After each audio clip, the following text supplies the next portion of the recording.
Preparation চলছে ছাদে যাওয়ার, কারণ আমরা প্ল্যান করেছি এখন ছাদে বসে গল্প করব। এই জন্য আমরা সবকিছু নিয়ে উপরে চলে যাচ্ছি।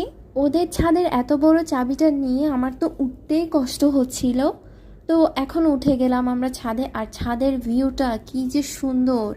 আমরা কিন্তু একেবারে টপে বসেছিলাম, আর ওখান থেকে কিন্তু ভিউটা দেখতে আরো বেশি সুন্দর লেগেছে। ওয়েদারটাও কিন্তু খুবই সুন্দর, কারণ আজকের মেঘগুলো কিন্তু ভেসে বেড়াচ্ছিল, আর যে পরিমাণ বাতাস ছিল ছাদে। আমি অনেকগুলো ভিডিওতে দেখেছিলাম এভাবে ফ্রেন্ডসরা মিলে কিন্তু পিকনিক করে, তো আমরাও চেষ্টা করেছিলাম ছোটখাটো ভাবে করার। এই জন্য এখানে কিছু স্ন্যাক্স আর চকলেট দিয়ে ঝুড়িটা সাজালাম, আর একটা ক্লিপও নিয়ে নিলাম। দেন আমরা নিজেদের মতো মজা করছিলাম আর হাসছিলাম।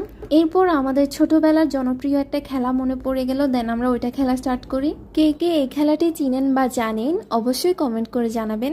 ভিডিওটা অনেক বেশি লং হয়ে যাবে, এই জন্য আগে থেকে বলে দিচ্ছি উইনার হয়েছিল তুলি। এরপর আমরা কিছু গ্রুপ পিকচার অ্যান্ড ভিডিও নিই। এখন আমার ফ্রেন্ডের কল এসেছে, কারণ নিচে খাবার চলে এসেছে, আর ওরা দুজন এখন নিচে গিয়েছে খাবারগুলো আনতে। আর আমি ছাদে বসে চারিদিকের ভিউটা এনজয় করছিলাম।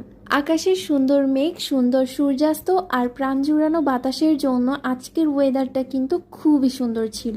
আমি ওদের জন্য অপেক্ষা করছিলাম যে ওরা কখন আসবে, আর এইদিকে আমার ফ্রেন্ডকে বলেছিলাম তুই নিচে থেকে ভিডিও করে আনবি। ফাইনালি আমাদের খাবারগুলো চলে এসেছে।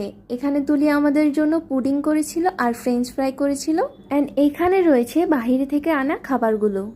এখানে ছিল সাব স্যান্ডউইচ আর নাচোস। আমি ফার্স্ট টাইম নাচোসটা